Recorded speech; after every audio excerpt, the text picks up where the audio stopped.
Hi guys, welcome back to another week of immunology and biotechnology. So you haven't been seeing me as much lately now, right?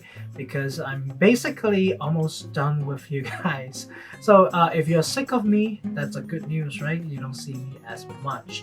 Now, so I want to be more reasonable with you guys. I know you guys be, busy having a lot more classes now, adapting to other assignments, okay, doing other assignments as well. So like I promised you earlier on a couple weeks ago, saying that beginning with the biotechnology, there will be a little bit less video time. And yes and no in a way. So less pieces of video. So you are only going to get this video this week, okay, this one particular video. But there's a big but, is that this video it's a little bit on the longer side, okay? It's over an hour long. Oh no, right? Yeah, it's over an hour long, and so I have a nice stopping point in the middle. So feel free to take a break and come back in another 15 minutes or in another day to finishing up. The nice thing about watching videos that are embedded either on the D2L or on YouTube directly is that there are memories, okay? The system knows where you stopped, and it is very easy to come back in another time to pick up from where you left off. So that is one of the reasons I put my videos on YouTube platform as well. So feel free to take a break in the middle. And this week we will be talking, do a little bit catch up on what went on with last week's assignments. Okay, some concepts that I find it to be running across several students, and I want to bring it back up. And then we'll be talking about antibody drug conjugate, okay, an area that I personally have invested a lot of the time in readings and planning, okay. So toward the later half of this lecture video, you will get to listen to me rambling of my past, okay, in the areas of antibody drug conjugate, okay. I find that these are interesting topic. At least you probably won't hear this type of a topic anywhere else or beyond this classroom in this level of detail. And I think I am probably one of the only faculty in the School of Pharmacy and as well as at Wilkes University that had some type of exposure in the area of antibody drug conjugate. So you're getting from a semi-expert in a way in this area. Okay, without further talking, let's go to the lecture video. It's gonna be a long one, but it should be an interesting one. At least I find it interesting. Okay. Alright guys, this week we are going to talk about antibody drug conjugate.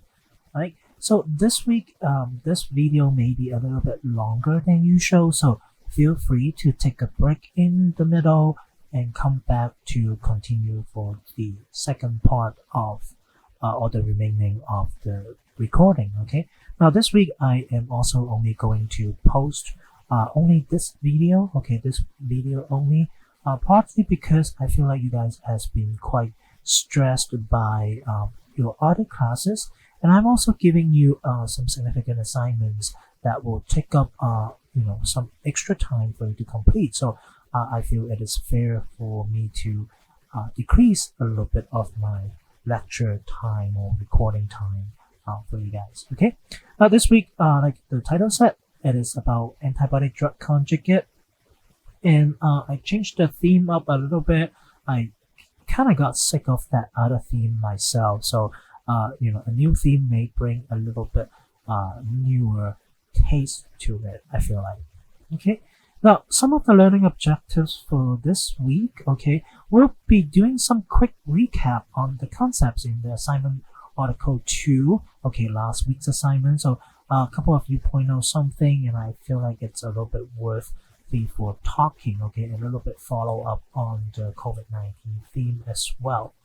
And then after this little quick recap, we'll dive into the main topic for the week, which is antibody drug conjugate, or commonly abbreviated as ADC. Okay, when you see ADC, that means antibody drug conjugate. Okay, we'll talk about the basic concepts of it, the structural setup. Okay, what goes into antibody drug conjugate, general mechanism of actions in the treatment of cancer, and understand the ADC using one example, which is this TDM1. Okay, this one is this little eye-looking thing. It's a 1. Okay, this font type, just a little bit strange in my opinion. But so it stands for trastuzumab emtansine. Okay, this is the Kadcyla. That's the brand name of it. And then listen to me, okay? Listen to me talking about an unfulfilled plan in the area of antibody drug conjugate. I don't think it's that important, but you can see how or what kind of a research plan and idea goes into creating or developing an antibody drug conjugate from your fellow professor, okay? And then we'll at the end, we'll wrap up this week with the assignment for this week, okay, which tie back into the concepts and the information that we talked about in this video. So, it's a good idea to watch all the way through, finish all the content, and then, I'll dive into this assignment. Now, this assignment, I can hint you, okay, it's go up to a website, okay, look for stuff. There's no actual articles, okay, even though all these assignments says that it is a article 1, 2, 3, but technically it is all depends on the nature of the assignment, so there's no actual article for this week also, okay. Now, alright, so first we will talk about a little bit recap on the assignments, okay. Now, the idea for last week's assignments, the main thing I want you guys to think about it, and I really just want to get an opinion and see what your thought process was. What kind of an antigen, okay, you think that could be put into this lateral flow assay and be able to be used as a target for the antibody in the serum to interact, okay. Couple of you, and actually many of you, answer that it would be the protein, or the S protein, more specifically the spike protein of the SARS-CoV-2 virus. Okay, and few of you answer that it could be or the RNA or DNA materials from the viruses. And now, so I want to kind of just draw a full circle of the concepts of molecular recognitions or molecular interactions, okay? How are molecules interacting in a sense? Now, first we are looking at the concepts here. We have been looking at antibody, okay? The whole couple of weeks we've been talking about antibody. Now, in a very easy way to think of antibody is it is a protein, okay? Now, when we are talking about antibody interactions with another species, basically we could have 3 types, okay? A protein-protein interactions, or protein peptide, okay? They're all pretty much the same, okay? Or protein nucleic acid interaction. Nucleic acid, or basically we're talking about RNA versus DNA interactions, okay? And the third type would be protein small molecule interactions. Things like perhaps a toxins or small molecule toxins or something, or drug, okay, interacting with a antibody, things of that nature. But when we are talking about in the lateral flow assays, I said, yeah, it's more likely would be the protein or S protein being the antigens. Part of the reason was that the antigen presenting cells and how they process antigens as well.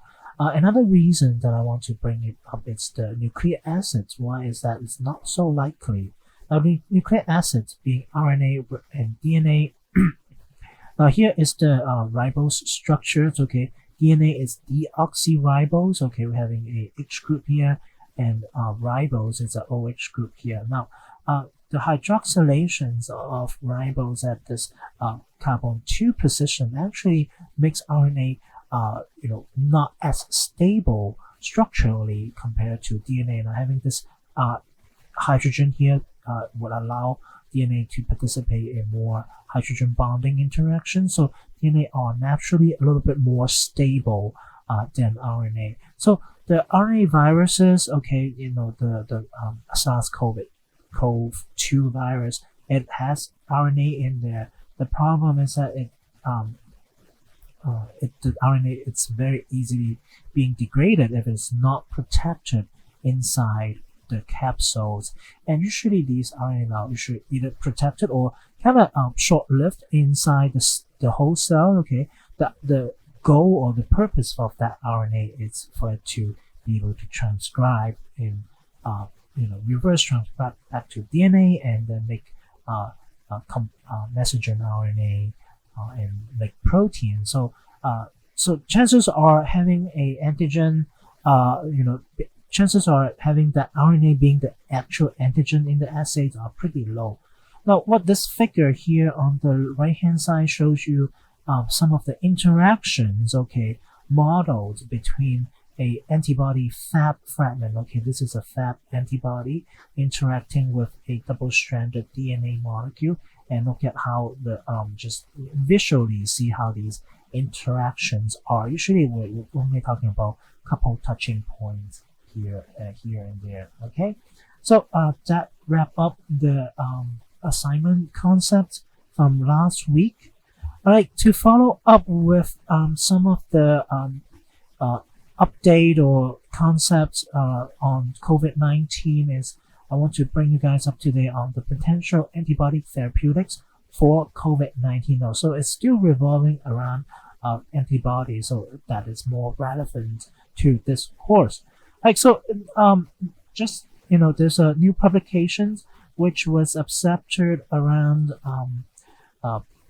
February or March time, and it's available for read already. Okay, it's online e-publication ahead of printed in the journal article Cell, okay, which is a very famous article, published a lot of science revolving around cell. Okay, so I think a couple of you pointed out in your assignment already that the SARS-CoV-2 virus interact with the ACE2, okay, ACE2 protein on the cell membrane, and having it has been proposed that if you have a anti-ACE2 antibody that are blocking the ACE2 on the cell membrane, it will inhibit, okay, prevent the virus from entering the whole cell, okay, therefore stopping or slowing down some of the infection process, which is true, okay. In some cell culture experiment, it has been shown to be quite effective and successful. And besides having this protein binding to ACE2, this spike protein or S protein also need to be somewhat processed a little bit by a enzyme, okay, by an enzyme or protease, this TMRPSS2 protein. So it need to be cut up, okay, a little bit, and then interact with the ACE2. Now, what we know about of this mechanism was from this original one, okay, SARS-CoV version 1 virus. This has been established for a long time, and the same mechanism appears also to be true for this CoV-2 versions, i.e. this virus for the COVID-19 disease, okay.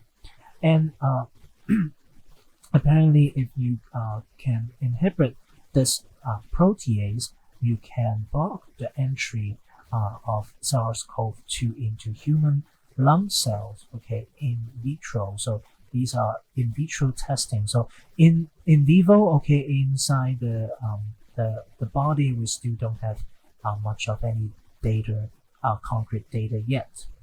All right. So this is again the same picture that is from the article or the publication that I was mentioning. Right. So in joint comparisons between the first SARS virus, okay, that was responsible for the SARS disease back 17 years ago, from winter 2002 to 2003. You guys probably don't know or not aware of that. I was of age that I remember vividly. Okay, I'll keep that as a little secret. I'm not that old, but I remember very clearly of that event. Now, so this is an old data, of course. Okay, being recorded from February 16th. The cases are we're still in the 50,000. Now we have over millions of people infected with this CoV-2 versions. Okay, and apparently they are quite similar in many ways in terms of their molecular interactions and how their S protein are being processed. And so if you neutralize this virus with with the antibody. Okay, the amount, it's okay. It's yes, okay. It's moderate, but it's quite clear this CoV-2 virus that's more infectious or more resistant than the first versions appeared 17 years ago. Okay, now so that is the update for the COVID-19 informations, and next week we'll continue to look at something in this area and how it tied to my own research, and it'll be unique. I think you will only hear that from me. So hopefully I'll get you excited for next week's material. Okay, now so we spent about 13-14 minutes on this topic. The idea is hopefully that you can get a source, okay, of most up-to-date or topical information. All right.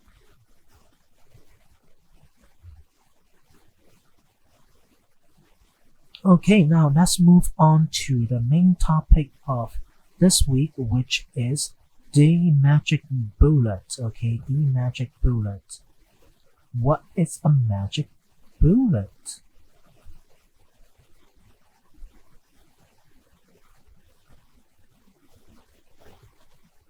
So to talk about magic bullet, really the first time this term was mentioned is by Paul Ehrlich. So he was the guy that has been mentioned in terms of having great contributions in antibacterial or antimicrobial therapies, chemotherapy. So he was describing having some type of a magic bullet that could precisely kill the certain organisms, and this term actually would also serve well in the days that we are trying to find the drug that can magically kill the cancer cells.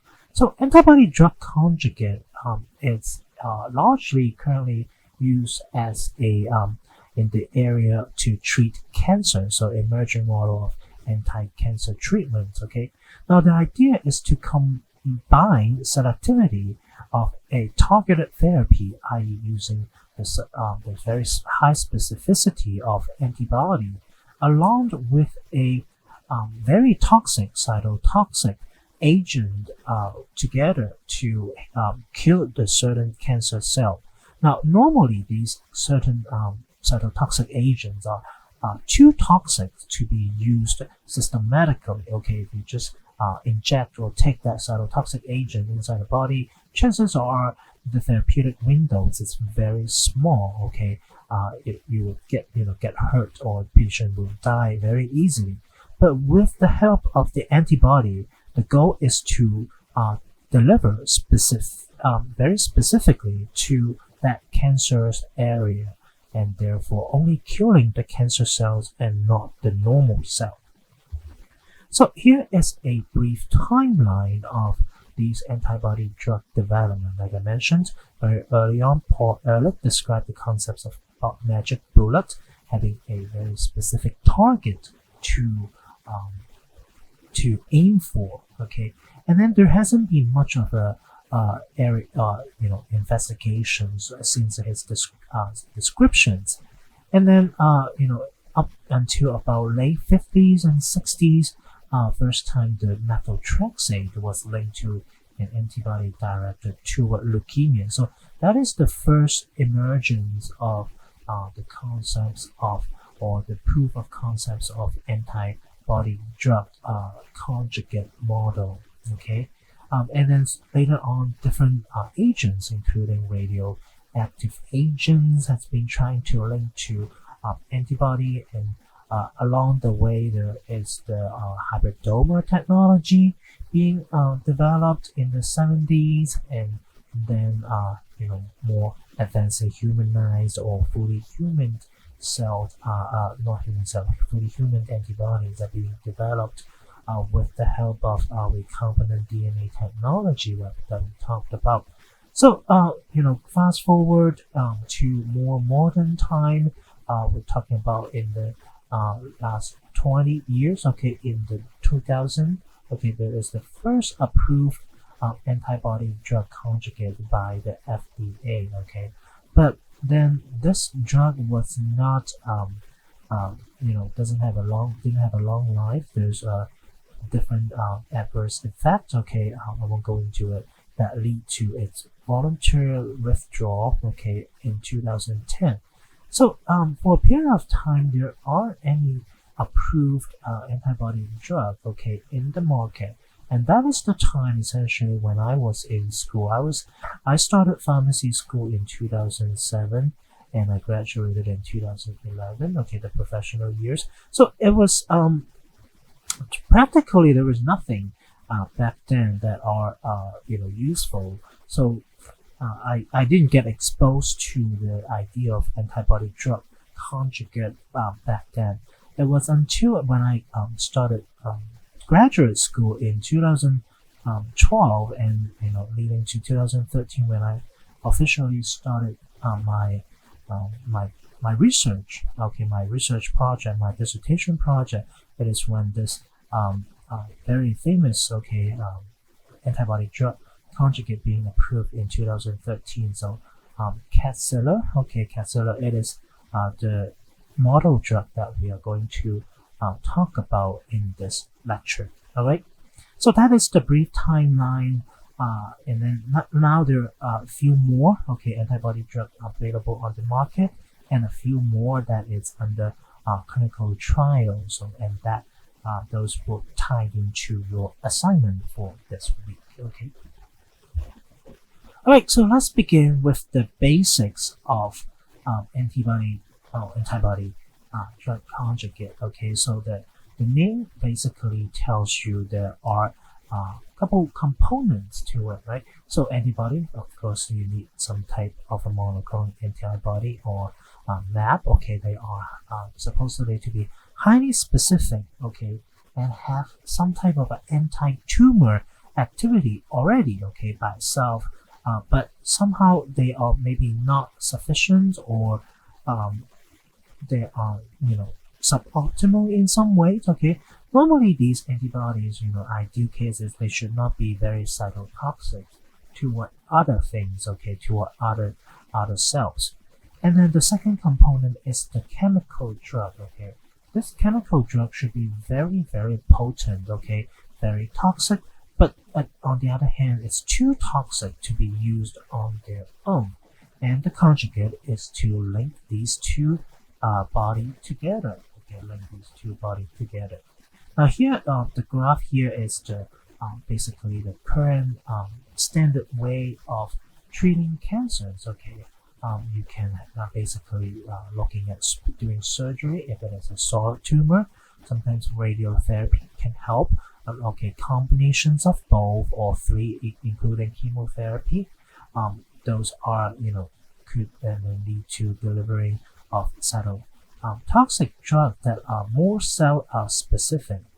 On the other branch, you can also have the immunotherapy using monoclonal antibody, and then leading to more specific small molecule drugs.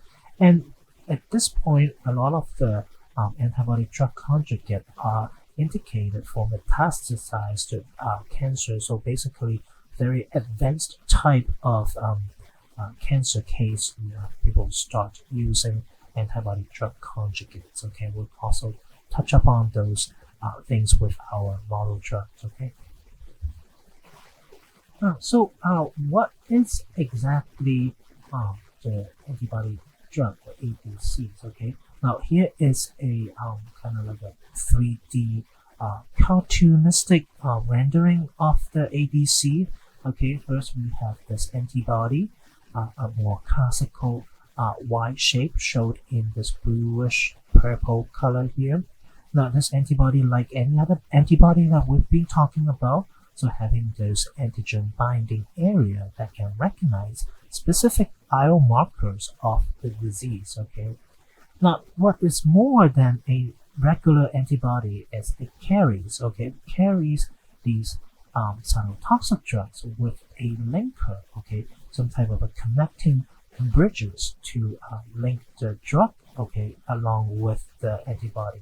Now, this antibody shows you it carries 6 molecules here. Now, this carrying load we call drug loading. We've also talked about that, and it depends, right? It depends on different cases. Some antibody drugs can carry more of these drug load.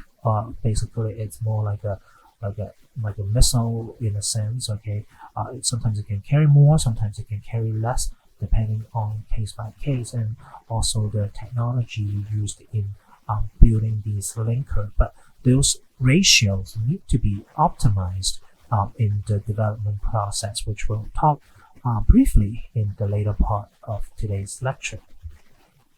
Okay, now here is a graph that I adopted from a review article I pulled from Nature. I think I forgot which journal I got. So, but here is the website reference, DOI, okay, digital reference, where you can find that article if you are interested in looking at it. That article is very thorough. It's written by both PhD and PharmD, so it is somewhat relevant if you want to read into it more. So this figure shows you in a 2D way, showing you how this antibody are being connected with the various part. Okay, similar idea where it described the antigens. Okay, so things that we've been talking about. These antigen recognizing areas should be very specific. Okay, on some of the more homogeneous expressed biomarker on tumors. Okay, tumors sometimes they are a little bit different one by one. Okay, but ideally you need to have a antigen that are more or less very universally expressed, so that you can have that antibody to be specific to recognize those area. Okay, and then here is the linker, pointing at the linker technology here. Now it need to be somewhat stable. Okay, it will need to be stable enough to be in the circulations. All these ADCs are administered with injection, so if it goes into the body and your serums have protease or nucleases or other enzymes or at different pH conditions, if those can easily be degraded in the circulations, that would render this drug useless and will lead to high toxicity as well. Now, on the other hand, it needs to be stable enough in the circulations, but it also needs to be able to break, okay, once it reached the site of actions, okay, after it's being delivered, being reached into the tumor cells, it needs to be able to shed it off, okay, so that it can do the work. And in terms of the work here, we call these cytotoxic payload, okay. Usually these have very, very low values of the concentration. The IC50 concentrations are very low. We're talking about sub-nanomolar range. Nanomolar is 10 to the negative 9 molar. Okay, sub-nanomolar, we're talking about 10 to the negative 10 to 10 to the negative 11 molar. So they are very, very, very toxic. Just a tiny bit of it would kill half of the cells in a given area. Okay, so here are some of the example of molecules. We're going to talk about these cytotoxic agents coming up. Okay, now what is the basic mechanisms for these ADC to work? Okay, now they all work more or less in a very similar fashions. There's a stepwise way of doing. The biggest variance usually lies on the cytotoxic effect, how you ended up killing the cell. There are different ways to kill cells. Okay, so but the initial steps more or less are similar from one to the other. First, the ADC need to be able to bind to the surface antigen, so you need to recognize specific antigens on the tumor cells and be able to bind it tightly. And after the binding is not enough, okay, just like it's on the surface, sitting on the surface is not enough. It needs to be internalized, so under endocytosis. So how, in this figure here, it's gonna swallow it up, okay, go inside into the endosome, okay, inside the endosome, and then later on transport it into the lysosome, okay. Now under the lysosome, it will need to be having some type of a degradation process. Basically, at that point, it will break down the protein component in of the antibody, and as well as potentially breaking down the linker, so that the drug, the payload, can be released and activated with certain changes in the pH, okay, inside the lysosome.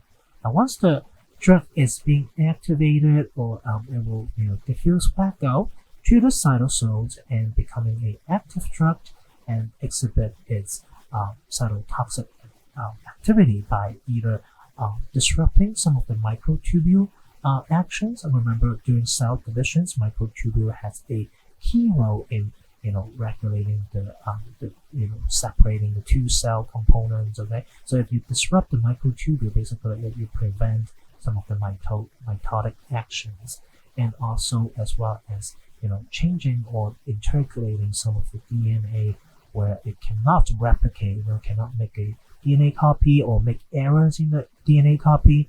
Then you ended up having a unhealthy, and cell would tend to die if it's unhealthy. Right?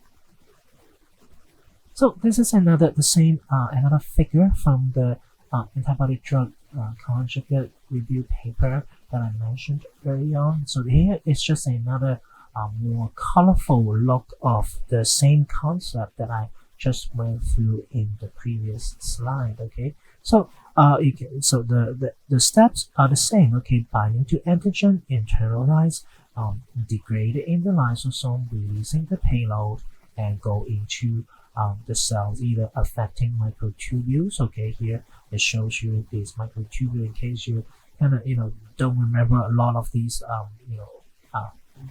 very early on knowledge. Here shows you how it affects the microtubule, and also how it intercalates. Okay, intercalate means just stuck between. Okay, stuck between the DNA pieces here, the double-stranded regions, and then it will lead to failure in replications or making errors in replication, so that you don't get the DNA copy for the second cells during divisions. Now, and all these toxic agents will eventually lead to apoptosis. Okay, apoptosis meaning it to program it to die. Okay, it will die in a way. So some of the key features, okay, need to be considered for a antibody drug conjugate is first need to be high selectivity. Okay, it need to be very, very specific for that tumor cell, because remember, it is carrying a very toxic payload along with them. Now, if it is not specific enough and bind to other healthy cell, you got a big problem. Here. So it needs to be very, very specific. The second part of it is having a low immunogenicity. Okay, so this tied back to some of the biologic concepts we mentioned early on. So remember the term antibody, the antibody that can attack. Okay, the monoclonal antibodies, okay, generated by the patient. So these antibodies need to be, very low immunogenic, okay. Otherwise, you would be injecting an ADC into the body, and it immediately become ineffective. All right. So it needs to be stable, or appropriate stability, okay, that tied into some of the linker technology as well. And controlled release, okay, controllable release. So scientists need to develop ways, okay, to be able to control the breakage, okay, of these linkers, either by knowing the pH inside the lysosomes, or knowing there are certain enzymes, okay, present at certain sites will facilitate the breakdown process. Okay, and homogeneous. Homogeneous here also means meaning the payload carrying capacity. During this assembling process, okay, you need to be sure that if you're loading 6 drugs molecule per antibody, it need to be consistent every time. You cannot just load 4 at one time and load 6 another time. That would be very difficult to control how much dose that you're giving, okay? Because when you're giving some type of a unit, you're giving the antibody first, okay? You're counting the antibody. If you don't know, or if you're not sure how many drug it is carrying each time, then you will need to like a high variability in terms of how effective it can kill the cancer cell. So those are the key features. Now, and then lastly, but it's probably one of the more important factor is need to be effectively cytotoxic, okay, and need to be able to kill the cell, i.e. just a little bit. Okay, here you look at it. It is 6 drug molecules, okay, so it is very, very, very low amount, and need to be now, of course, you're not only binding one antibody to a particular cell, but in a sense, you are giving sub-nanomolar of drug molecule to that cell, and need to be effectively to kill that cancer cell. So, all right. So, what are the common antigens here? Now, here it's just a reference table. You don't need to memorize anything. Just show you some of the preclinical and clinical development. These are the antigens has been identified for use. Now the key features here are listed on the left hand side. It needs to be limited heterogeneity, meaning you have for example, here I'm drawing a solid tumor. Okay, solid tumor. There's a lot of tumor cells that are residing in that solid tumor. But each one of those could be slightly different. Okay, remember, cancer actually is they are mutated in a way. Okay, they mutated it from normal cells, and high mutation also means that with each replications, they could be small variations from one to another. Okay, so called these micro populations. Okay, they cancer cell number 1 and number 10 generation later, they could be slightly different. But the idea here is but there are still some homogeneity, even though they could be slightly different, just like you are looking at a siblings. Okay, they're different, but there are some similarity there. So the idea is to find some type of a similarity along in this cancer populations. And we're talking about homogeneity not only within a patient, but also inter-patients. Now, we are not in the age to personalize a medications for every single patient, right? So patient A have breast cancer, for example. Patient B also have breast cancer. The idea is hopefully they share some type of a common antigens where this antibody drug conjugate would be able to recognize and bind to bind effectively.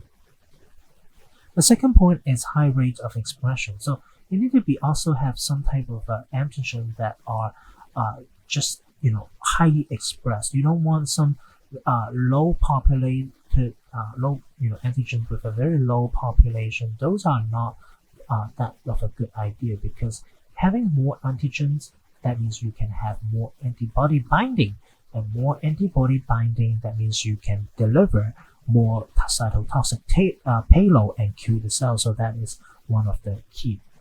And then the third one is minimum antigen shedding. Okay, you don't want to find an antigen that will become obsolete, that would be losing its expressions after a couple generations of cancer cell replication. So that is another key point. And the lastly is that once the antibody that bind to the antigens and gets internalized, the idea is that these expressions should decrease. Okay, for example, is that hey, for example you have a antigen on the surface. You have three. Okay, hypothetically you have three antigens, and you have your antibody drug conjugate bind to it.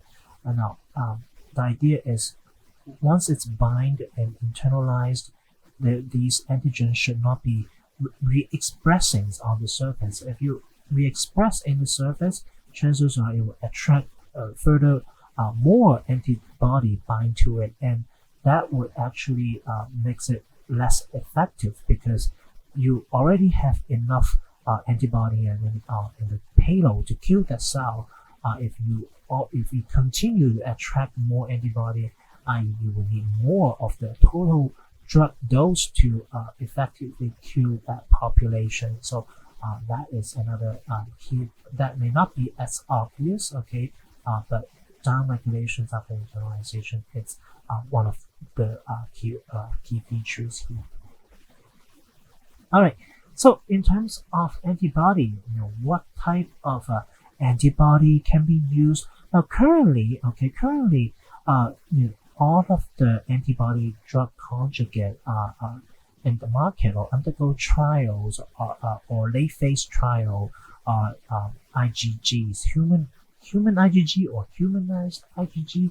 But the idea of using IgG is that it will be able to degrade it easily. Okay, IgG is something that our body that are accustomed to, and having a lesser chance to generate immunogenicity toward it. Okay, and so IgG1, okay, it's one of the most commonly used, and currently there are a few that are using IgG4. Okay, so the difference is that the IgG1 have the ability to activate the complement system through the classical pathway, while IgG4 do not have the Fc-mediated regions that cannot activate the complement system. So having this property sometimes can be useful. Okay, further utilizing your own immunological cascade to help killing certain cancer cells. So that is the key differences between using IgG1 and versus IgG4 there. Right, now, after we talked about the antigens, the antibody selection or choices, now what about the linker? Now, the linker here is really a type of a chemist area here. Now, it is a chemical linkage, usually some type of or biochemical linkage that need to be stable, okay, and they should not have any type of a pharmacological activity or actions, resided within that linker. So it needs to be inert and be able to very easily to react with the cytotoxic agents at a very site-specific way. Okay, i.e., if you do this type of reactions 100 times, it should behave the same for 100 times. And also, it need to having this linker, you also need to determine the correct antibody drug ratios. Okay, how much drug are you loading, or are you able to link to that particular type of antibody? Now, basically, there are three types of linker exist in the technology in the area right now. They are either called as the non-cleavable, cleavable, or glutathione sensitive type of a linker. Now here is on the right hand side the pictures, okay, trying to illustrate the differences, okay, of those cleavable and non-cleavable. Now glutathione, technically they are cleavable, okay, they are cleavable, i.e. they can be cleaved by enzymes, okay, and somewhat acid sensitive depending on inside the lysosome having a changes in the pH will facilitate the release of the cytotoxic agents, and some are protease sensitive, meaning a protease can digest this bond. Usually they have some kind of a amino bond in a sense. Any non-cleavable linkers, here are some of the examples. Those are quite stable bonds, okay. And you ask how are these drugs being released if they are so stable. Now, most of the time these drugs are released by a total degradation of the antibody inside the cell. When the whole antibody are being degraded, and in a sense you release the drug along with the linker. So in this case, these linkers need to be need to be inert, okay, need to have the minimum to none pharmacological actions, and at the same time they shouldn't be able to affect the cytotoxicity of the drug that they are linking to. So there's a lot of, so at this point you already see, designing or making some type of an antibody drug, you really need both the biological type of an expert plus chemistry expertise to be able to get this accomplished. Now, what kind of a strategy? Okay, so these are usually utilizing amine functional group here. Okay, so this goes into a little bit chemistry deep, but now, of course, I won't talk about the reactions in great specific details. Usually, the more commonly used is some type of a N-terminal or C-terminal of a protein. Okay, remember, if a polypeptide here, you have a C-terminal and an N-terminal, you have a carboxylic acid group or a amino like a free primary amine group at the end. Okay, usually for example, or you can have amino acid, okay, free amino group on the side chain, okay, such as in this lysine group here, they can react. So it doesn't have to be reacting from the end to end. You can also react in between, okay, in amino acid sequence there. So those are the ways to conjugate, okay, forming bonds with the cytotoxic agents there. And as well as you can utilize sulfide side chain to form the SS bond through some type of reductions, and then ligate it to your target or to your agents there. And a lot of time, these linker technology, honestly, are proprietary technology. Now, they would publish the linker in a chemical structure way, but they won't publish the method of making these bonds. So I went into doing a lot of literature research back in the days when I was in graduate school, and usually they won't tell you. There's no way you can easily replicate the way that they link a particular drug molecule to the antibody. So this is their secret. This is what they're selling. They spend years and years and a lot of dollars to develop that linker, and they're not going to publish that very easily. Okay. Now, besides some of these highly proprietary type of a linker, there are also some of the easier type of a linker. You can everyone can do it utilizing some of the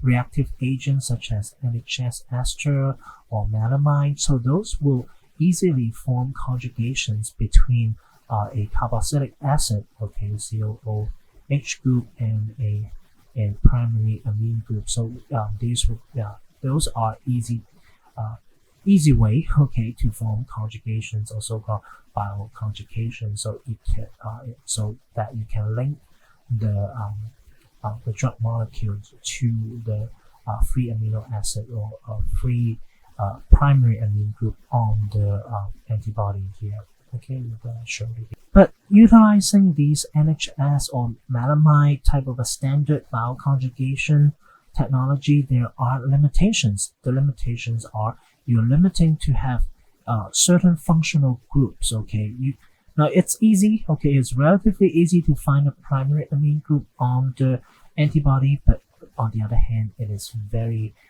difficult, sometimes impossible, to find a free carboxylic acid group on a drug molecule that you can utilize.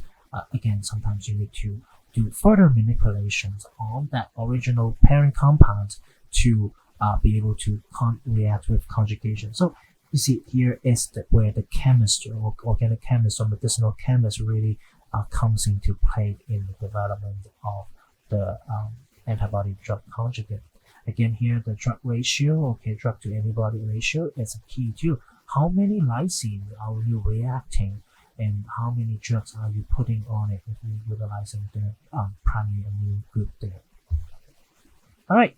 So now we've talked about the antigen, we talked about the antibody, we talked about the linker, and lastly but not least is the drug. We talked about antibody drug conjugate. So where's the drug comes from? Okay, now there are some common type of drug that are utilized in the current technology.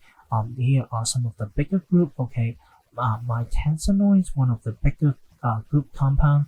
They are tubulin inhibitors. Okay, basically they disrupt microtubule formations during the cell division process. Okay, so you're preventing cell divisions. So this one is used, one of the compounds in this mitensinoid group, the M-tensin. Okay, M-tensin is linked to trastuzumab. Okay, trastuzumab, the brand name is Herceptin. Okay, it's a specific antibody that target HER2 positive breast cancer. Okay, this drug commonly abbreviated as TDM1. Okay, now this DM1 or M-tensin have like I said, very potent. It's a very potent toxic drug. Okay, the IC50 is in the 10 to the negative 9 to 10 to the negative 11 molar. So there's sub-nanomolar concentration that effectively kill half of the cell. So here is the graph here. So this is the TDM1 here. Now the drug is right here residing in that big circles, and the linker technology is right here. This is proprietary linker technology. There's no easy way to get this done in any academic lab. Okay, without an expert in these organic chemistry. Another group of compound, okay, auristatin. Now, auristatin is sounded like those statins, but don't get confused. This is again a tubulin inhibitor. So, okay, auristatin here is an examples of it. So it is a long chain of almost like a peptide chain of a drug molecule here, right? And the linker technology is right here basically. All right, so that is another example of it. Now this one is available already. So this one is approved in a drug. It's anti CD30 antigens. Okay. Now there are other agents that are that can be cytotoxic. Okay, here are just listing as example. Some are anti-tumor antibiotics here that are listed here. So there are some type of biocompounds. Again, you can see a type of a linker here and the drug that is behind it. Now you're not responsible for identifying where is the linker, where is the drug technically in exams or anything. I'm just showing you. But you ask me how am I able to spot those? It's I don't know. It's just like I've seen it more than you guys, so that I can easily spot where is the the conjugation part, where's the linker, where's the drug. But you guys are not responsible for spotting these area. I don't think it is necessary or it's too relevant in a sense. The other agents can be used, like I mentioned earlier, something that can calculating, so something that can react with your DNA. Okay, also something that can react with your cell, the machinery. Okay, inside the cell, some of the RNA polymerase affecting transcriptions, and then down there they can affect translations, and there are other compounds that are being investigated as well. Alright, so here are some of partial table. Again, I adapted from the article I mentioned at the beginning of the lecture here. These are the available or approved antibody drug conjugate currently on the market. So again, here is just for a nice table, okay, that can give you an idea, okay, of what is available here in the market. And this one was the withdrawal drug that got reapproved in 2017. Okay, so there's last year there's a new antibody drug conjugate being approved. Oh, so it's not a lot. Okay, after all so many years. Okay, since the descriptions of the magic bullet, there's only 5 antibody drug conjugate currently available in the market.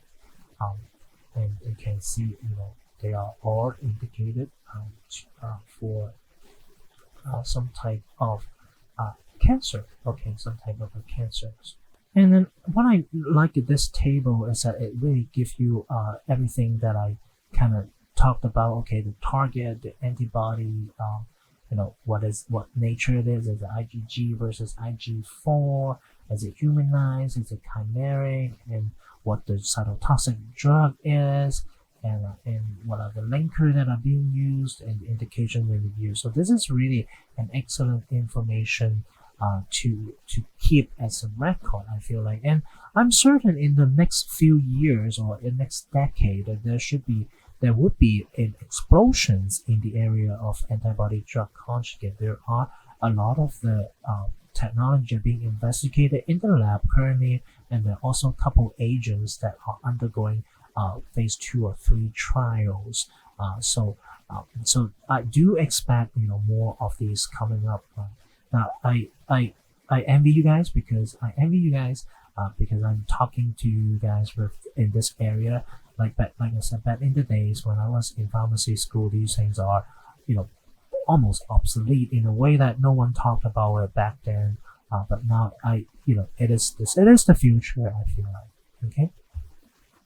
So now we'll take one of the drug to talk about as an example. Okay, now it is a good time to take a break. So it has been close to 50 minutes or so into the lecture, and I suggested you to take a break from here, okay, and come back, look at this TDM1 or trastuzumab and 10 cents, okay.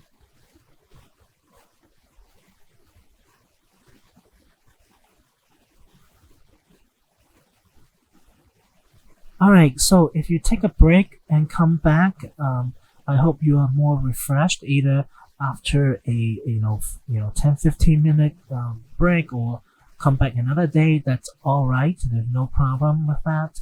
Now from here on, we're talking about this TDM1. Okay, now the components of it is, first, it has a antibody which we call it trastuzumab. It is a anti-HER2 humanized IgG1 antibody. So it is a humanized antibody that targets HER2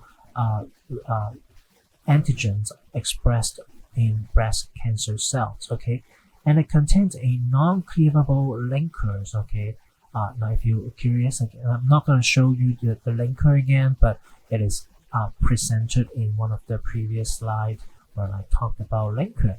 And the drug, okay, is a mitensinoid. It's called DM1, okay, abbreviated usually as a DM1. It's a very cytotoxic drug, approved for second line for HER2 positive metastasized breast cancer patients previously treated with taxane therapy, so some type of a small molecule therapy, and cytotoxic therapy, and also trastuzumab. Okay, things that you've been treated previously, it doesn't work, and now, well, let's try this new one.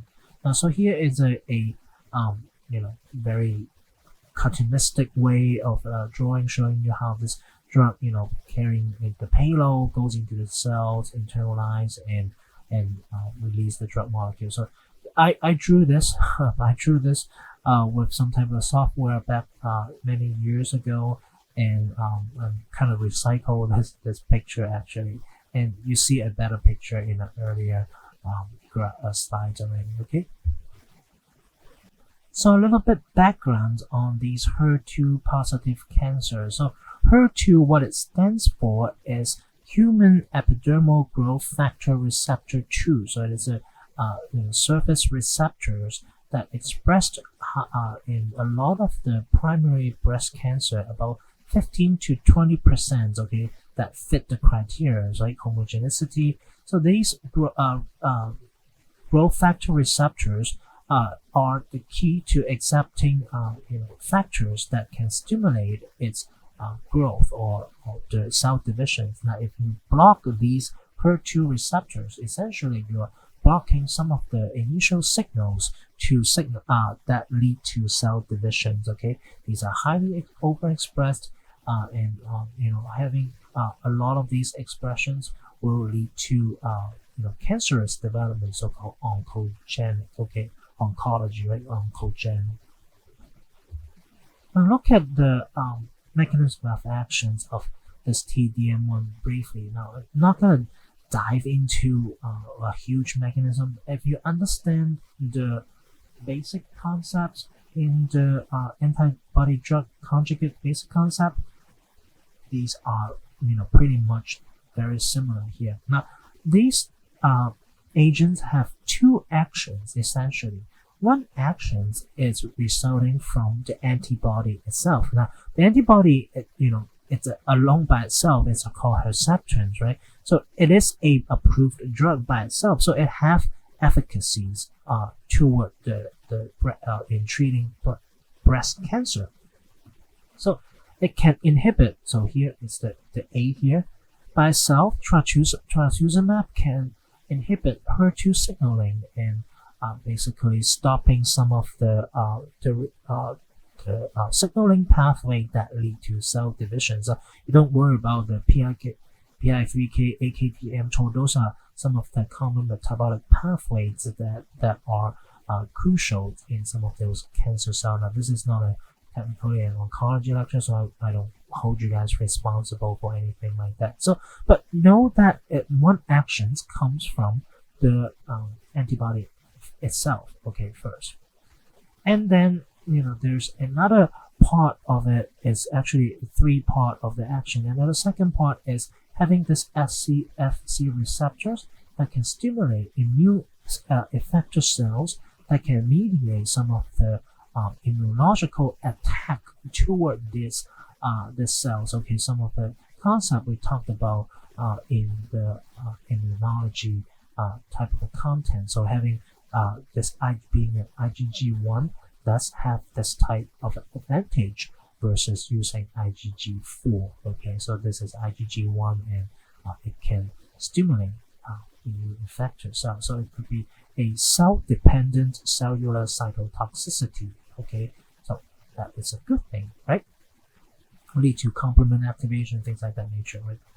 And then third, okay, ABC. Okay, ABC, the C part, the third part is the drug, okay, the actual payload itself, DM1 mediated microtubule depolymerization disruption, so that it's not able to undergo cell division. So basically, the whole cell cycle would be arrested. Okay, it would be somewhat stored in the middle, and if you kind of stuck in the middle for a long time, the cell will undergo programmed cell death, i.e. apoptosis. So all three mechanisms contributing to the killing actions of the cancer cell. So this is so this payload reactions we kind of mentioned in the general mechanisms, and the actions A and action B here are specific, are specific for TDM1, i.e. inhibiting this HER2, and here because it is a IgG1,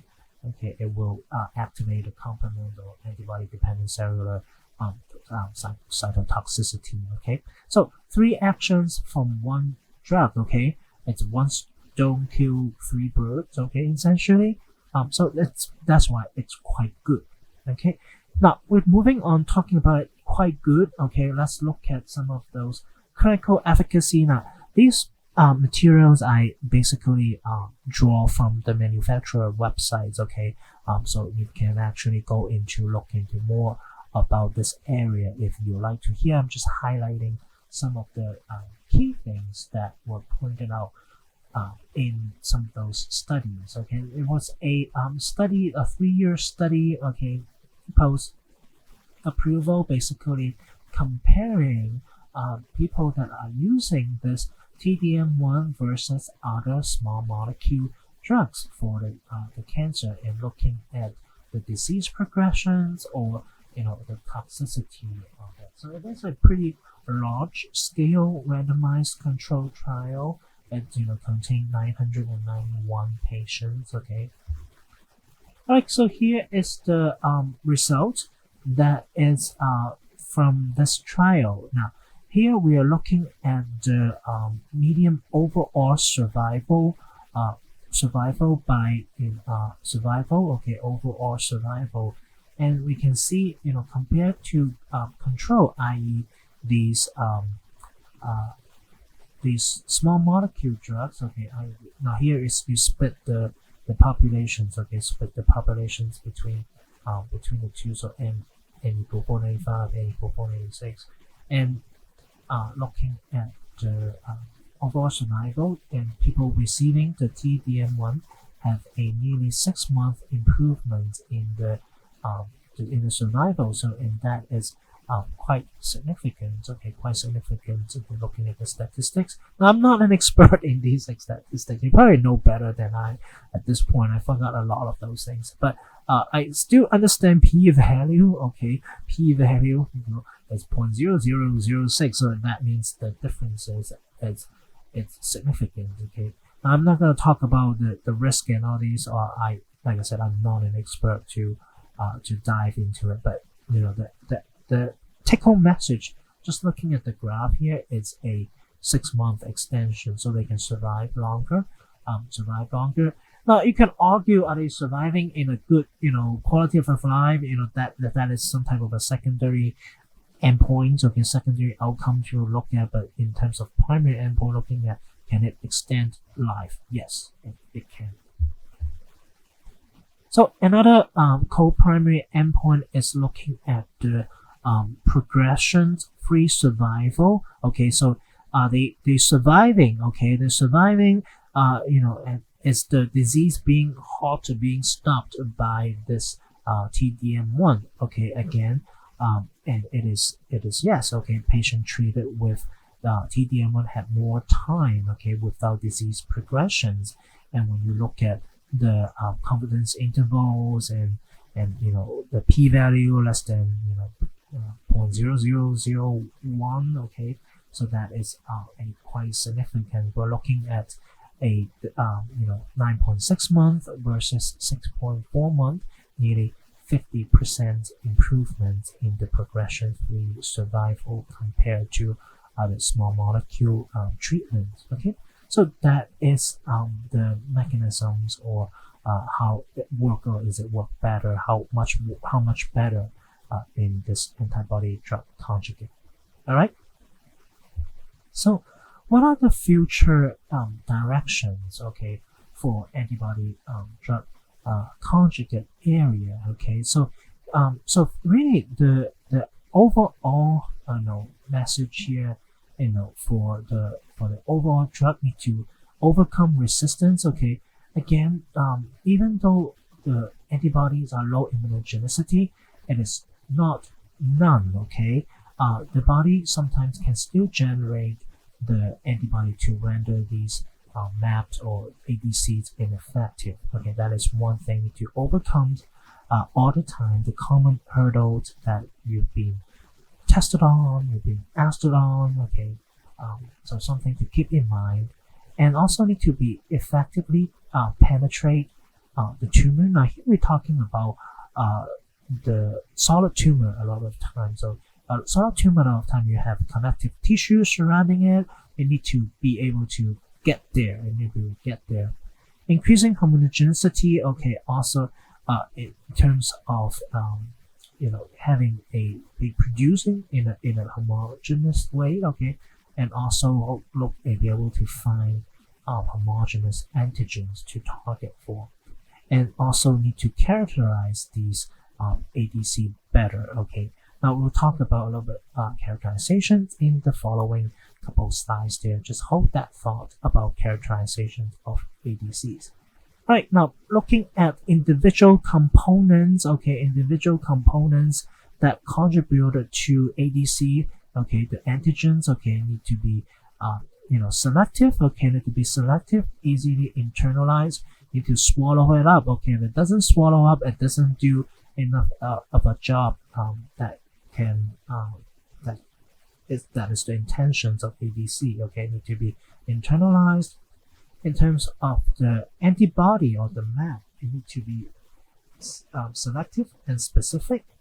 All right, so you also have a good PK/PD profile, and the idea is that you don't want the body to clear this antibody too quickly. Okay, you don't want daily dosing, right? Ideally, it would be monthly dosings. Okay, if not weekly dosing. Daily dosing is not an option for a lot of the people. And also looking at some other technology, other biological components, non-antibody agents here. Now I highlighted this non-antibody agent here because we are going to elaborate on this type of topic in the following couple slides there. Okay, so what can we use beyond antibody? Okay, what can we use beyond just a huge map? Okay, the wide map. Okay, what else? Okay, what else can we use? And linker. Okay, linker is another thing, novel strategy, how to link these drug to the antibody effectively with high enough load so that you can administer less drug. Okay, that also tied into the cost, okay, of these medications. The small molecule usually are not that expensive in terms of material cost. Okay, but antibody, okay, being a protein, the productions that we learn about, it could get expensive, and so the less protein or less antibody you can use, the better, essentially, in many cases. And finding the good cytotoxic agents, okay, from natural products, and having a novel mechanism of action. Now, look at the mechanism of action that we talked about. Either disrupting the tubulins or intercalating the DNA, alkylating the DNA. These are old methods. These are not new methods at all. So can we find something better, or having other mechanisms to work on cells so that it can, having newer ways to kill the tumor cell? So those are all some of the areas the researchers, industries, or academic labs need to be looking at in the future. Now, after talking about future, let's take a step back. Okay, back to the past. Okay. Now, this part of the lecture really is to talk about my past. Okay, back in 2014, 6 years ago, about this time, 6 years ago, springtime, April, and this I theme it as Dr. Han's unborn child. What's going on with Dr. Han's unborn child? So back in 2014, okay, April 2014, I did my dissertation proposal defense. Yeah, okay, so it is a proposal. So telling people what I'm going to do with my dissertation, how am I going to get my PhD, what am I going to do to get my PhD, And back then, in 6 years ago, April, I defended my proposal successfully. I convinced people enough that I can, so that they believe me, I could do the work. So that is the dissertation proposal defense. Okay, that's 6 years ago. So I have proposed a project back then, but due to multiple reasons and money is the big thing, the proposal didn't get finished according to plan. Okay, at least part of the proposal. And this part of the proposal, I now call it my unborn child. That's my unborn child. All right, so what this unborn child is actually an idea, okay, an idea to treat prostate cancer, okay, to treat prostate cancer. So, some of you that have been doing research with me, been talked, or you heard of, maybe some poster or something, you saw that poster I have in the pharmacy hallway down outside of the Dean Suite that you probably don't draw this cancer research with me. When you talk about cancer research at Will's, probably the first two person you may think of it in your mind is Dr. Bomaretti and Dr. G. Gutierrez, okay, in the biology department. Yes, so those are the prominent people at Will's that do cancer research.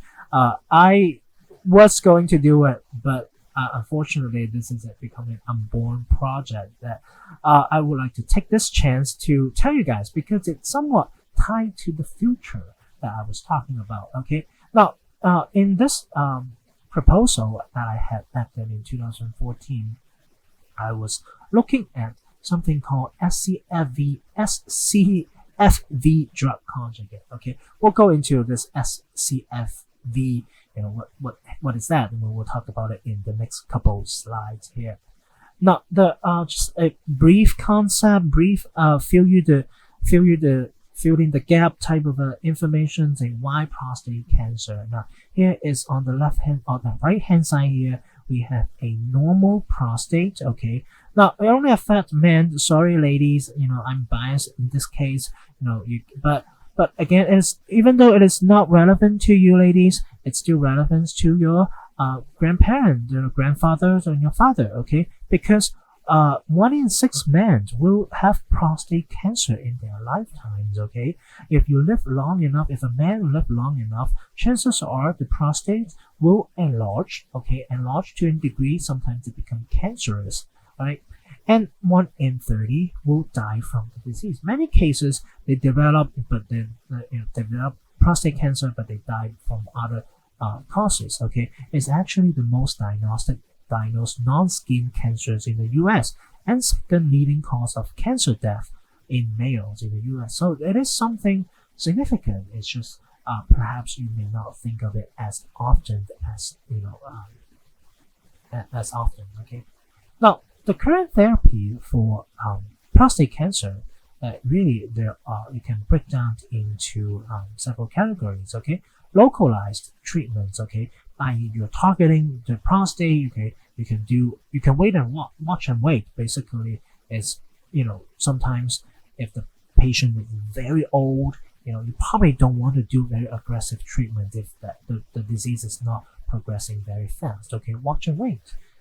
If it progresses very fast and the patient is in a earlier age, younger age, we're talking about in the 50s, okay, that is early for people to have prostate cancer. So, the treatments include radiotherapy, okay, targeted radio area into that area, and or maybe using androgen deprivation therapy, okay, cut off the androgen, cut off the testosterone, okay, because prostate cancers developments tied to prostate.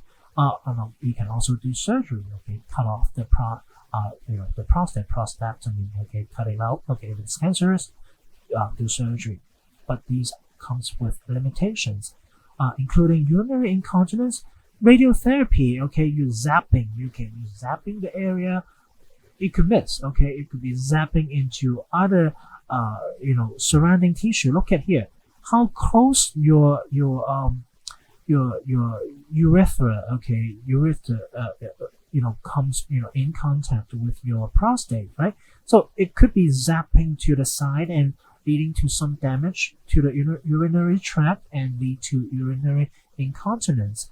And also can tie into erectile dysfunctions if you're doing androgen deprivations, and overall it will affect quality of life. Okay, those are not the best options. And I have an uncle that was diagnosed with prostate cancer in his 50s. Now he's still surviving, which is good news. But he did went through a very long time of recovery after the prostatectomy. Okay, a lot of for a long time he had to wear some type of adult diaper to help with the urinary incontinence issues because constantly there's something dripping out, sipping out that he could not control. Now he's getting better, so it takes a very long time to recover from that condition. So that is the limitations. Non-localized therapy on the right hand side here.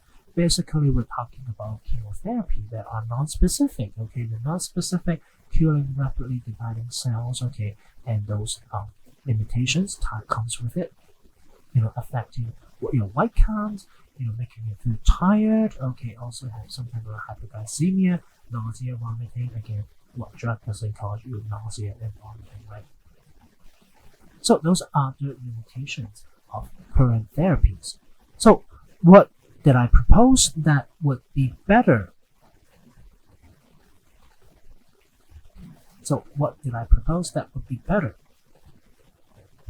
So here we'll look at some of the earlier work that wasn't done by me, but what was done by a colleague of mine in the lab. Okay, we're talking about a component that extracted from the antibodies. Okay, now so here is the here there are some protein MRE here. Don't get too caught up with these terms. Basically, they mean molecular recognition elements or some kind of a binder. Okay, so previously there are some type of a protein binder that were generated or selected specifically bind to a antigen-dependent prostate cancer cell lines or ALN-CAP. Okay, for those of you who work with Dr. Bamaretti in research, you may have heard of this ALN-CAP. Okay, right? This is a basically a primary prostate cancer cells. Okay, now so we have some type of protein binding elements. We call it scFv. Okay, single chain variable fragments. Okay, now what is this? Okay, what is this? Let's come look at the full antibody figures that we are very familiar with. Okay, so we have the constant region, Fc regions, and we have the Fe variable regions here, and the antigen binding, we know that is right at the tip, right at the tip. So in this scFv technology, what happened is that it basically having an artificial linker to link between the variable heavy chains and the variable light chain together to form one single molecule. So it is part of an antibody. Okay, basically it's the tip of an antibody, but without the rest of it. So it is the idea of non-antibody agents. Okay, you can also have Fab fragments as well, but here we used to work with single chain variable fragments. Now these single chain variable fragments was generated by through recombinant DNA technology being inserted into yeast. Okay, Saccharomyces cerevisiae. Okay, into yeast, so that the yeast can display this type of a human scFv molecule on their surface and be able to go through some type of a selection process for it to be specific for these ALN-CAP cells, ALN-CAP or ALN-CAP, depending on how you call it. So what technology are we talking about? So here again a little bit of a recap on some of the basic recombinant DNA technology. You don't need to know the details of it. I'm giving you extra information just to be clear. So essentially there's a piece of gene. Okay, if there's a piece of a plasmid gene, okay, if you are inside the plasmid, there is some type of a key feature where there's a promoter, leading to code for the particular the proteins, i.e. the VH protein and the VL proteins, and there's a terminator, so they tell it to stop.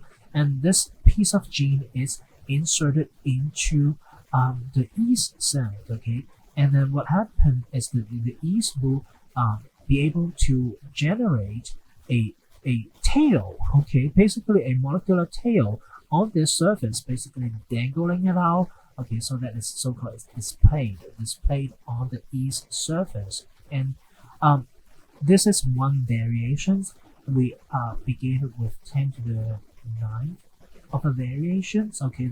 So there are many yeast, okay, in a sense there's many yeast that are carrying this much of scFv on their surface, and then we systematically screen for one of those, 1 out of 10 to the 9th. Yes, it is a very laborious type of a job. Okay, laborious, that is kind of British anyway. Laborious, laborious. A very labor intensive job that was done by my colleague in back in grad school, and he find out one single one that are specific for the cancer cell. Now we'll talk about more about these so-called selection process next week. Okay, some of the technology out there that are used to generate these antibody-like products without utilizing the actual animal. Okay, we've been talking about hybridoma and things like that. Okay, this is not using hybridoma technology essentially. All right, after you find that scFv that are dangling on the yeast, okay, that is not the end of the story. Okay, you need it to be produced in liquid. Basically, you need to secrete it out. So there's another step where you take that gene and clone to another vector. I'll skip the detail, and that vector can lead to the yeast to produce that type of a protein, and in a specific conditions. Remember, it was at 20 degrees Celsius condition. Yeah, it is a very weird condition. And if you remember, I talked about earlier on in the biotechnology, first class of biotechnology, I may have mentioned I had to set the room at 20 degrees Celsius because we cannot find a 20 degrees Celsius incubator. Yeah, so that was the process. Okay, keep them at that temperature so that they would happily, okay, produce this protein, scFv protein, and secrete it in the medium. Now, I won't go into the detail of this graph. Here is just to show you it has a very high affinity toward one specific prostate cell line compared to other type of cancerous or metastatic prostate cell lines, and high affinity and high specificity. So it fits the profiles, right? At high affinity and high specificity are the first requirement for a antibody drug conjugate development. Okay, so this one factor is fulfilled. What is the second factor? All right, second factor is to internalize. Okay, you need to be internalized. Here is one of the graph from the propagation that my colleague generated. So this this scFv have been labeled with fluorescent molecules, okay, with fluorescent molecule, and you can see how it's being internalized, okay, into the cell. So instead of just coating it on the surface, it actually went inside the cell. Okay, this is just between different field, light field versus dark field images, essentially the same image. Okay, so it's showing you they are internalized into the cell. Okay, A here is a control with just the fluorescent label. Okay, it doesn't show internalizations, and with the scFv it shows binding and internalized. So it fits two factors. Of a antibody drug conjugate development. So that took him 4 years, 3 to 4 years, I forgot. So my colleague in the lab, Dr. Ryan Williams. Okay, so he is currently having a faculty position in New York City University. Okay, there's multiple university there, but as a New York City University, so he has his faculty positions. So and it took him that many years. Okay, it took him 3-4 years to just get to this part of the whole project. Okay, he generated a high affinity and high specificity antibody like um, protein or scFv, and then be able to verify the internalization. So what was next that I was going to do, planned to do back in 2014, was to take it to the next level. Okay, now, so how about putting a drug onto it? Okay, putting a drug onto it, and and be able to characterize its binding and cytotoxicity. So that was my part of the whole project, but I didn't get to do it. So I unfortunately didn't get to do it, but I did get to read a lot of the literature on ADCs and do a lot of the plan. I did a lot of the planning back in the days. So here is the another view of scFv with some type of linker. Now notice there are, so because it's a much smaller body than a full-length antibody there, and you can easily find some type of N terminal and C terminal along the body, and depending on the specific amino acid sequence, you can also find lysines inside and having a primary amino acid side chain for you to react with, basically. So here, so the protein, it's ready. Okay, it's set up for linkage. Okay, remember, now I need to figure out the linker and the drug. So I went to an easy route, basically. So I went to an easy route for a couple reasons, and I looked for a drug, okay, that can have reactive group. Okay, so I went for doxorubicin. So doxorubicin is a DNA intercalating agent. Okay, it is red in color. Okay, it is red from the way of looking at it. It is also red under fluorescent microscope or fluorescent shining. So it has fluorescent properties. So it is great. Okay, it will light up. Okay, with certain specific characterization methods. And what is more about doxorubicin is actually it has this guy here, right? Okay, so it has this guy. Okay, it has a primary amine on this side of the molecule, and my idea was to utilize this primary amine molecule and link with the COOH with some type of a bridge linker for it to stay together, and then I will have a scFv drug conjugate. So that was the idea to make this construct. So that is the idea, and what goes behind it is to basically determining the conjugation reaction. I won't go into great detail yet, and also optimizing the reactions and finding out the ratios. Okay, how much drug I'm loading on this scFv, and then able to characterize its binding. So I put something onto this scFv. Is it going to affect its binding, affinity, and specificity? The way that I could do it is use ELISA, enzyme immunoassays, that I talked about in last week's lecture, and also fluorescent assisted cell sorting, the fast or the flow cytometry idea that I talked about last week as well. So those are some of the common methods, okay, that I could use to characterize these scFv drug conjugate. And then after that step is done, I would need to look at the cytotoxicity. Is it killing the cancer cells and not killing the normal cell? So the idea was for these to be accomplished would take another 3-4 years. So you can see the development is long. Okay, the development is long, and we're talking about a flow chart that essentially this is 3 to 4 years of work. Okay, and my colleague had another 3 to 4 years of work, and that is just in the lab by itself. Okay, we're not even moving on taking into animal. Okay, no animal study yet. Okay, so animal study and preclinical study, it will take another 3-4 years in an academic setting. So we're talking about 10 to 12 years in academic lab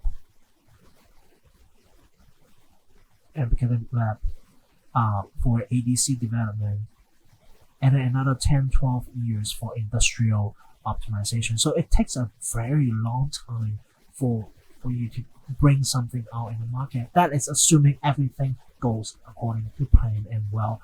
A lot of the time, this is okay, but this is stopped. Industrial process usually would have been stopped in many cases because of either not toxic enough, the PKPD parameter of scFv may not be ideal for in vivo for delivery. Okay, this delivery inside it and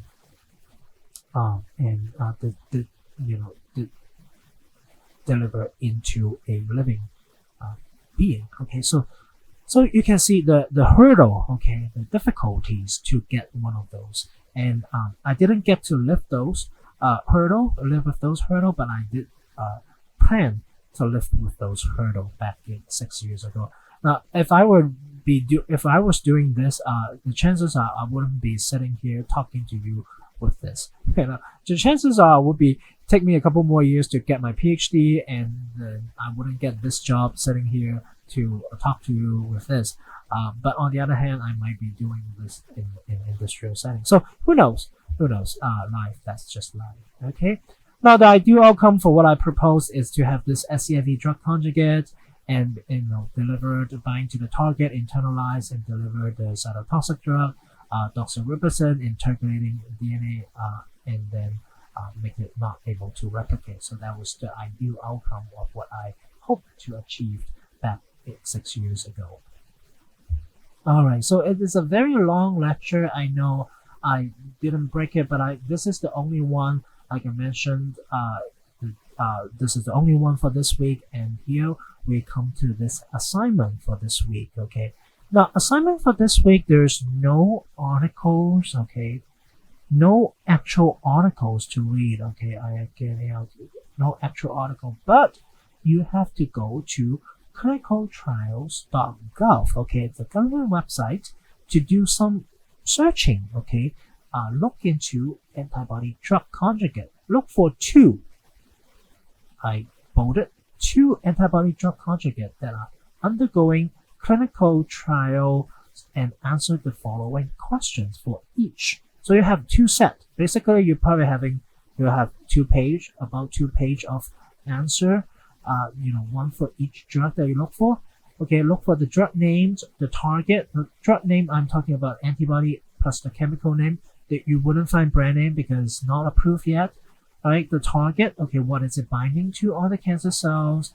The cytotoxic payload, okay, what is that toxic drug is?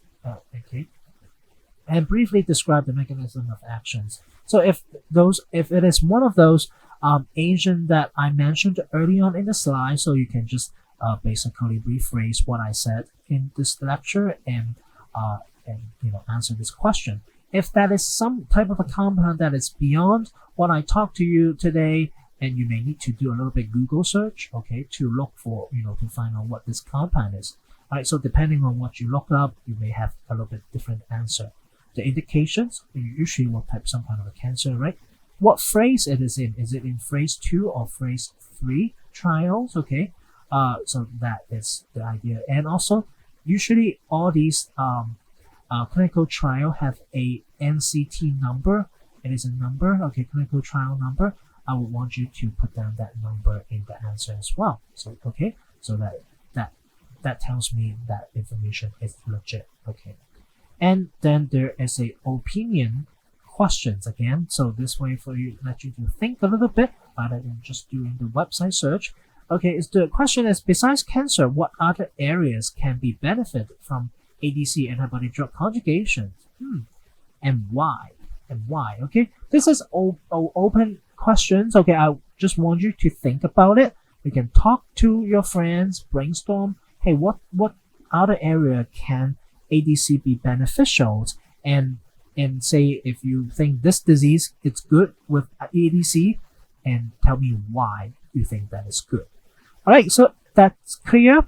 And I will wrap up this lecture. Okay, look for quizzes again. You guys been doing great, doing things on time.